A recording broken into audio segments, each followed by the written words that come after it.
Bonjour chers fidèles internautes de la chaîne YouTube Adiana TV. Alors voici un exposé très intéressant sur le Covid-19, c'est-à-dire la maladie du coronavirus, donc, qui est présentée par une étudiante, Sokhna Thioro, qui est aussi une fidèle mouride. Alors elle va nous présenter c'est quoi donc cette maladie de coronavirus. Alors les voies de transmission, donc comment se manifeste cette maladie, comment faire pour éviter cette maladie, est-ce que cette maladie peut résister dans des zones à climat chaud, etc. Donc il y a l'ensemble des questions vraiment ayant rapport avec cette maladie.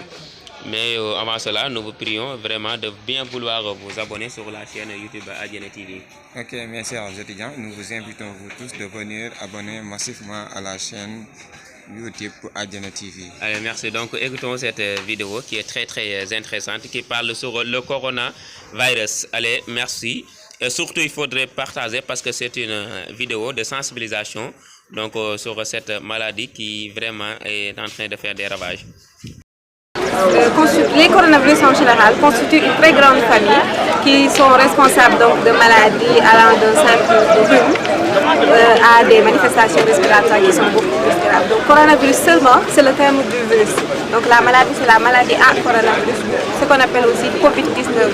Covid-19, le corps pour dire coronavirus, V pour le virus, disease en anglais, 19 ça dit que la maladie est apparue en 2019 en Chine exactement.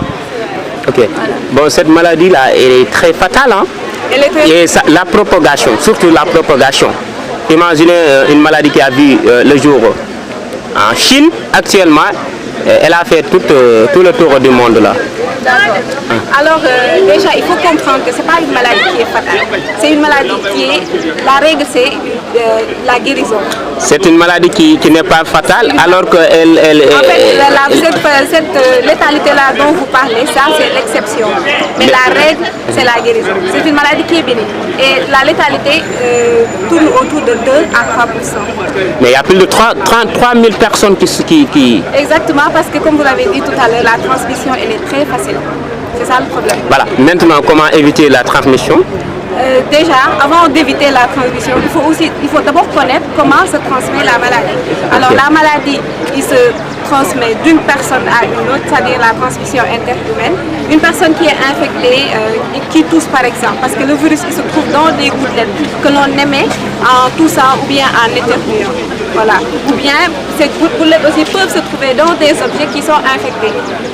Voilà, alors, nous avons entendu des, je sais pas, des rumeurs que le virus ne peut pas subsister ici dans les zones climatiques, donc à climat très chaud. C'est réel? En fait, donc c'est pas réel parce que en fait, comme je si on revient un peu en arrière, il faut comprendre que le coronavirus, c'est pas quelque chose qui est nouveau. C'est le Covid-19 qui est nouveau. Parce qu'en 2002, c'était apparu en Chine, et 2012, c'était apparu au Moyen-Orient et en 2019, on a trouvé un autre virus donc de la famille des coronavirus qu'on appelle Covid-19 parce que c'est un virus qui a la capacité de faire des mutations, de changer. C'est ça le problème. Maintenant, ce virus-là qui est apparu en 2019, les études sont en cours. On ne peut pas affirmer réellement que ça ne peut pas vivre dans des zones qui sont avec de la chaleur par exemple. Parce que pour confirmer ça, il faut au moins 1 an. Comme ça, il y aura toutes les saisons par exemple pour vraiment sortir le caractère de saisonnalité. Voilà, le problème, la question qu'on se pose, oui. Autant de biologistes dans ce monde, oui. Vraiment bien spécialisés, et jusqu'à présent, on n'est pas parvenu à avoir un antivirus, un vaccin de ce... Oui, mais ça c'est vraiment relatif. Ces biologistes-là, ils sont en train de faire tout leur possible pour trouver. Il y a des gens qui disent qu'il y a quelque chose qui est encore... Alors, mais quelle leçon allez-vous donner donc, à la population sénégalaise, en particulier, monsieur, à tout le monde? Donc, quelles sont les précautions à prendre? Donc, comme je vous ai dit tout à l'heure, la règle de la maladie, c'est une maladie qui est bénigne, qui n'entraîne pas la mortalité. Quand ça entraîne une mortalité, ça veut dire que c'est exceptionnel. Alors, c'est une maladie à transmission très facile. Donc, pour éviter la maladie, il faut passer par des gestes qui sont, disons, très faciles. tout le monde doit avoir en tête de se laver les mains fréquemment, de voir la culture quand on tousse, de prendre un mouchoir, de se couvrir le nez et la bouche. Aussi éviter de se serrer la main parce qu'on a vraiment l'habitude de se serrer la main parce que justement, non seulement c'est l'habitude, mais aussi c'est peut-être un geste de chaleur. Il faut aussi éviter quand on a ces signes d'aller à l'hôpital parce qu'on peut vraiment infecter les gens. Donc l'idéal c'est de rester chez lui, d'appeler les numéros qui sont disponibles et voilà. Merci, c'est gentil. Alors on va demander à monsieur s'il a des compléments, quelque chose à compléter là-dessus.